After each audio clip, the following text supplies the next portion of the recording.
Queridas, queridos, avanzamos en la lectura de la obra del doctor Sigmund Freud. Ya acabamos este. Llegamos a algunas lecciones elementales sobre psicoanálisis, escrito en 1938, publicado en 1940. Dice la nota introductoria, bueno, ven, miren, no sé por qué el título original está en inglés, pero bueno, así es el asunto, así es la realidad. Dice traducciones al castellano por Ludovico Rosenthal y Ramón Rey Ardiz. Dice el traductor James Strachey, que después, bueno, tradujo la obra de Freud del alemán al inglés. Después Luis Echeverry tradujo ese inglés al español que tenemos, ¿vale? Pero James Strachey nos dice: partes aisladas de este trabajo se publicaron originalmente como nota al pie de la primera edición en alemán de Esquema del Psicoanálisis, que les dejo el esquema en la descripción. Ajá. Y como apéndice a la primera traducción inglesa de esa obra. Véase Journal of Psychoanalysis, volumen 21. Dice el traductor, el título del manuscrito se halla en inglés. Fue redactado en Londres y lleva como fecha el 20 de octubre de 1938. Posee un carácter fragmentario, como el esquema, interrumpido a comienzos de septiembre. Si bien luego de un desarrollo más extenso y sustantivo, no siendo este sino un nuevo enfoque de la misma cuestión. Es decir, interrumpió y luego desarrolló el esquema, mientras que los dos trabajos siguen siendo un nuevo enfoque de la misma cuestión. Ahorita vemos cuál. Se hallarán otras consideraciones sobre estos dos trabajos en mi nota introductoria al esquema. Les dije, les dejo el esquema en la descripción de este video. Dice el doctor Sigmund Freud, es un texto no tan extenso, pero más extenso que el de la escisión del yo en el proceso defensivo. Ajá. Dice el texto, cuando uno quiere exponer determinado ámbito del saber o, dicho en términos más modestos, de la investigación para los profanos, es evidente que puede escoger entre dos métodos o técnicas. Uno sería partir de lo que todo el mundo sabe o cree saber y considera cosa evidente, sin contradecirlo en principio. Enseguida se hallará oportunidad de llamar la atención del profano sobre unos hechos de ese mismo ámbito, de los cuales él sin duda tiene noticia, pero que hasta entonces ha descuidado y no pareció lo suficiente, y no apreció lo suficiente. Y a continuación, se puede familiarizarlo con otros hechos de los que él nada sabía, y así prepararlo para la necesidad objetiva de ir más allá del juicio que hasta entonces tenía. Buscar nuevos puntos de vista y prestar oídos nuevos a nuevos supuestos explicativos. Esto, queridas, queridos, considérenlo como técnica analítica. Ajá. Y ir a donde termina nuestro conocimiento y comienzan nuestros deseos. Ajá. Y luego ir donde terminan nuestros deseos y comienza lo vivo. Pero, dice el texto, de esta manera, el otro participa en la edificación de una teoría nueva sobre el asunto y puede tramitar sus objeciones a ella, a esa teoría, ya en el curso del tratamiento, del trabajo en común. Una exposición así merece el nombre de genética. Repite el camino recorrido antes por el propio investigador. No obstante sus ventajas, le es inherente el defecto de no hacer suficiente impresión sobre el aprendiz, algo que él ha visto nacer y crecer en medio de dificultades, no se le impondrá, ni con mucho, como algo que surja frente a él en forma acabada, en apariencia cerrado en sí mismo. La otra explicación que consiste precisamente la otra explicación que consigue precisamente esto último es la dogmática. Ella anticipa sus resultados, demanda atención y creencia para sus premisas, da pocas informaciones para su fundamentación. Es decir, las cosas son así porque son así y te callas. Ajá. No hay razón, no hay información. Es cierto que de ese modo se engendra el peligro de que un oyente crítico diga, sacudiendo la cabeza, qué raro suena todo esto, ¿y de dónde lo sabrá nuestro hombre? En mi exposición no utilizaré ninguno de esos dos métodos, sino que seguiré ora uno, ora otro. No me engaño acerca de la dificultad de mi tarea. El psicoanálisis tiene pocas perspectivas de ser bien visto o popular. No solo porque muchos de sus contenidos afrentan, lastiman los sentimientos de numerosas personas. Casi igual efecto perturbador produce el hecho de incluir nuestra ciencia algunos supuestos. Uno no sabe si contarlos entre los resultados de nuestro trabajo o entre sus premisas. Nota uno, pero voy a continuar. Que no pueden sino parecer en grado sumo ajenos, distantes, al pensar ordinario de la multitud y contradicen de manera radical ciertas opiniones dominantes. No hay remedio. Con la elucidación de dos de estos delicados supuestos, hemos de inaugurar la serie de nuestros breves estudios. Ahora sí, antes de continuar, nota número uno. En la única edición alemana que contiene el presente pasaje, esta palabra bla, bla, bla, ha sido inexplicablemente cambiada por moral, bla, bla, bla, o investiduras morales. Ajá. Palabra, premisas. Ujú. Ahora sí, la naturaleza de lo psíquico. El psicoanálisis es una parte de la ciencia sobre el alma de la psicología. También se la llama, o se lo llama, psicología de lo profundo al psicoanálisis. Luego averiguaremos la razón de ello. Si alguien preguntara qué es propiamente lo psíquico, fácil sería responderle remitiéndolo a sus contenidos. Nuestras percepciones, representaciones, recuerdos, sentimientos y actos de voluntad. Todo esto pertenece a lo psíquico. Pero si esa inquisición prosiguiera y ahora quisiera saber si todos esos procesos poseen un carácter común que nos permitiera asir, tomar, observar, cachar de una manera más ceñida a la naturaleza o, como también se dice, la esencia de lo psíquico, sería más difícil dar una respuesta. Si se hubiera dirigido una pregunta análoga o parecida a un físico, por ejemplo, acerca de la esencia de la electricidad, su respuesta hasta hace muy poco tiempo habría sido, para explicar ciertos fenómenos suponemos unas fuerzas eléctricas que son inherentes a las cosas y parten de ellas. Estudiamos estos fenómenos, hallamos sus leyes y aún logramos aplicaciones prácticas. Provisionalmente nos basta. En cuanto a la esencia de la electricidad, no la conocemos. Quizá más tarde, en el progreso de nuestro trabajo, habremos de averiguarla. Confesamos que nuestra ignorancia atañe justamente a lo más importante e interesante de todo el asunto, pero ello no nos turba por ahora, no nos molesta por ahora.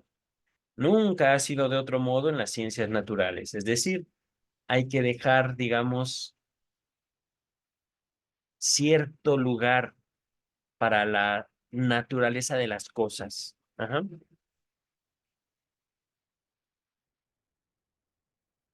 Pero la psicología, dice Freud, es también una ciencia natural. ¿Qué otra cosa puede ser? Pero su caso es de diverso orden. No cualquiera osa formular juicios sobre cosas físicas, pero todos, tanto el filósofo tanto como el hombre de la calle, tienen su opinión sobre cuestiones psicológicas y se comportan como si fueran al menos unos psicólogos aficionados. Y aquí viene lo asombroso, que todos o casi todos están de acuerdo en que lo psíquico posee efectivamente un carácter común en que se expresa su esencia. Es el carácter único, indescriptible, pero tampoco ha de necesitar o de menester de descripción alguna de la condición de consciente. Se dice que todo lo psíquico es consciente o que todo lo consciente es psíquico y también a la inversa, todo lo psíquico es consciente, perdón. Que sería algo evidente y un disparate contradecirlo.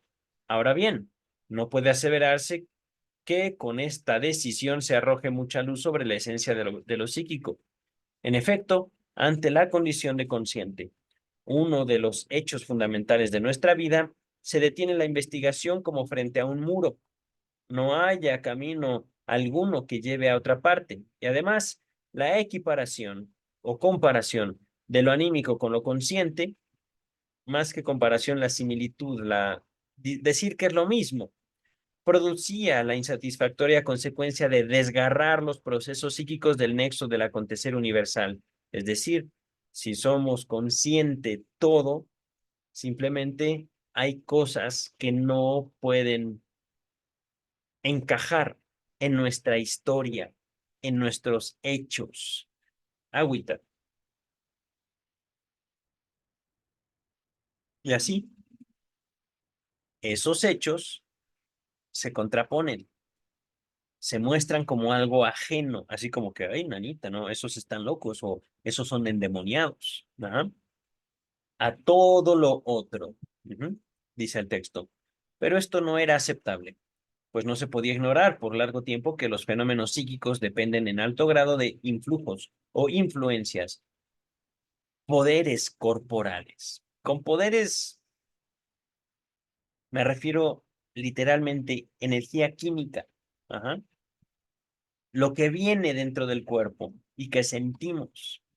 Y a su vez ejercen los más intensos efectos sobre procesos somáticos. Si el pensar humano ha entrado alguna vez en un callejón sin salida, es este. Para hallar una salida, los filósofos debieron por lo menos adoptar el supuesto de que existían procesos orgánicos paralelos a los psíquicos conscientes, ordenados con respecto a ellos de una manera difícil de explicar, que, según se suponía, mediaban la acción recíproca entre cuerpo y alma y reinsertaban lo psíquico dentro de la ensambladura de la vida. Pero esta solución seguía siendo insatisfactoria. El psicoanálisis se sustrajo de estas dificultades contradiciendo con energía la igualación de lo psíquico con lo consciente. En otras palabras, para el psicoanálisis lo psíquico es inconsciente. No, la condición de consciente no puede ser la esencia de lo psíquico. Solo es una cualidad suya y por añadidura una cualidad inconstante, más a menudo ausente que presente. Lo psíquico en sí, cualquiera que sea su naturaleza, es inconsciente, probablemente del mismo modo que todos los otros procesos de la naturaleza de los cuales hemos tomado noticia. Para fundar su enunciado, el psicoanálisis invoca una serie de hechos, de los cuales se ofrece una selección en lo que sigue. Se conocen las llamadas ocurrencias, unos pensamientos que afloran a la conciencia de pronto y ya acabados, sin que uno tenga noticia de sus preparativos, pero que, no obstante, tienen que haber sido actos psíquicos. Así pues, puede acontecer que de esta manera uno reciba la solución de un difícil problema intelectual, sobre el cual un rato antes se devanaba a los sesos en vano, es decir, inútilmente. Habían escapado de la conciencia todos los complicados procesos de selección, desestimación y decisión que llevaron al intervalo, que llenaron, perdón, al intervalo. No creamos ninguna teoría nueva si decimos que han sido inconscientes. ¿Y acaso lo siguen siendo? ¿Acaso lo siguieron siendo? En segundo lugar, he escogido de un grupo enormemente grande de fenómenos un ejemplo destinado a sustituir a todos los demás. Nota número 2. Véase psicopatología de la vida cotidiana. Es verdad, no se los había mencionado. Bueno, psicopatología de la vida cotidiana en la descripción de este video. Dice el texto. Aquí está. El presidente de un cuerpo colegiado, véase la Cámara de Diputados de Austria, abrió cierta vez las sesiones con las siguientes palabras. Compruebo la presencia en el recinto de un número suficiente de hombres de señores diputados y por tanto declaro cerrada la sesión. Es decir, aquí hubo un error, no era cerrada, quería decir abierta, pero, dice Freud, fue un caso de desliz en el habla, un errorcito entre comillas. No hay duda de que el presidente quiso decir la declaro abierta. Entonces, ¿por qué dijo lo contrario? Uno está preparado a oír esta respuesta. fue un error casual, un yerro de la intención, se equivocó la voluntad. Ajá. Como es tan fácil que suceda bajo toda clase de influjos. No tiene que significar nada. Y además es muy sencillo que los contrarios justamente se perturben entre sí. No obstante, si uno examina la situación en la cual ocurrió el desliz en el habla, se inclinaría a preferir otra concepción. Muchas sesiones anteriores de la Cámara habían transcurrido en medio de unas tormentas poco edificantes e infructuosas. Era asaz, era posible, era, era muy comprensible que el presidente pensara, pues, en el momento de la apertura, ojalá la sesión que debe empezar ahora ya hubiera pasado. Antes preferiría cerrarla que abrirla. Como comenzó a hablar, perdón, cuando comenzó a hablar, es probable que este deseo no le fuera presente, consciente, pero sin duda había estado presente y consiguió abrirse paso contra el propósito del hablante en su aparente error. En esta ocasión, en esta oscilación nuestra entre dos explicaciones tan diversas, difícilmente pueda decidir un caso aislado. Pero, ¿y si todos los otros casos de desliz en el habla admitieran un mismo esclarecimiento, como si también los parecidos errores en la escritura, la lectura, la audición y el trastocar las cosas confundido? Y si en todos estos casos, en verdad, sin excepción, se pudiera rastrear un acto psíquico, un pensamiento, un deseo, un propósito capaz de justificar el supuesto error, y este fuera inconsciente en el momento en que se exteriorizó o manifestó su efecto, aunque hubiera podido ser consciente antes. ¡Ay, qué preguntota! Pero continuamos. Entonces, en realidad, ya no se podía cuestionar que existen actos psíquicos que son inconscientes. Más aún, se pueden devenir activos en el intervalo en que son inconscientes. Y en ese intervalo son aún capaces de vencer a unos propósitos conscientes. El individuo mismo se puede comportar de diversos modos ante semejante operación fallida. Puede ignorarla por completo o reparar él mismo en ella, quedar perturbado, avergonzarse de ella, pero en general no es capaz de hallar por sí mismo la explicación del error. Para ello, para ello, ha menester, necesita de una ayuda. Ajá. Y a menudo se resuelve, al menos por un rato, contra la solución que se le comunica. Y en tercer lugar, personas hipnotizadas. Se puede demostrar experimentalmente que existen actos psíquicos inconscientes y que la condición de consciente no es indispensable para la actividad.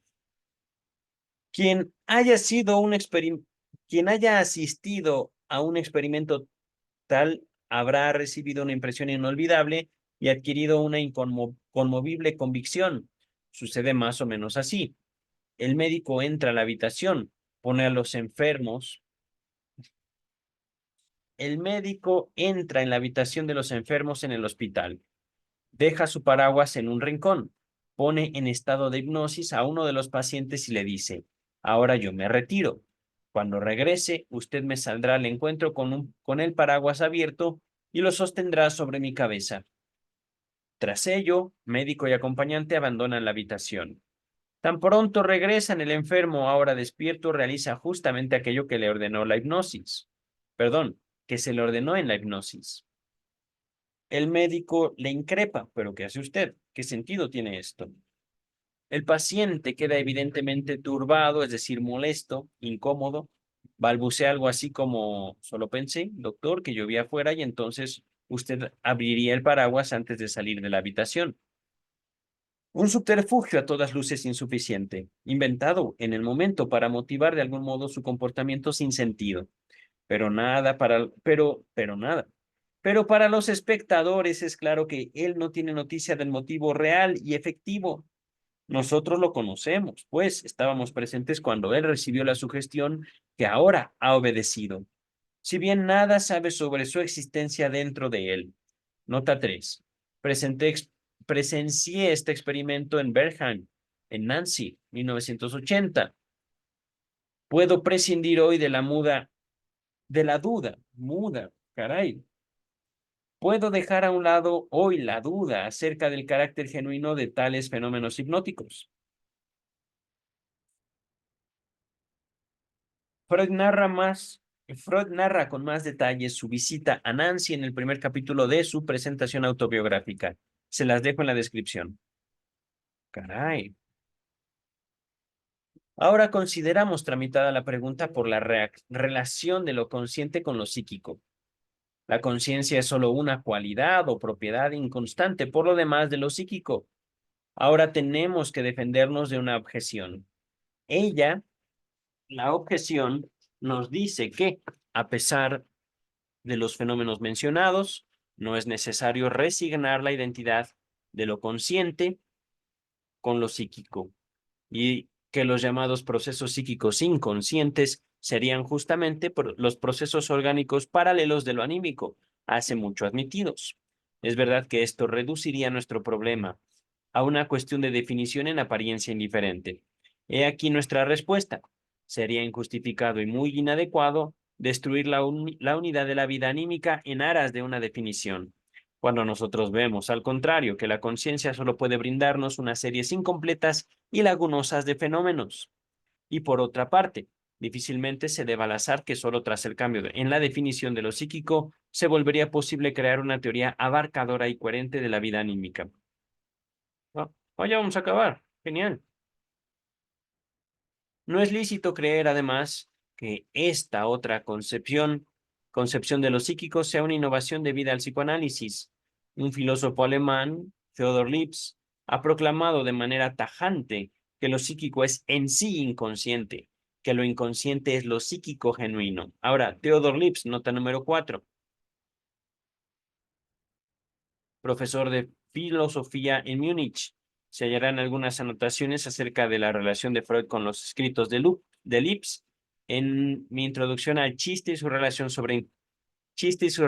con lo inconsciente. Les dejo el chiste en la descripción de este video. Ajá. Regresamos al texto. Aquí me quedé. Hacía mucho tiempo que el concepto de lo inconsciente golpeaba a las puertas de la psicología para ser admitido. Filosofía y literatura jugaron con él harto a menudo, pero la ciencia no sabía emplearlo. El psicoanálisis se ha apoderado de ese concepto, lo ha tomado en serio, lo ha llenado de un contenido nuevo. Sus investigaciones hicieron noticias sobre unos caracteres hasta hoy insospechados de lo psíquico inconsciente.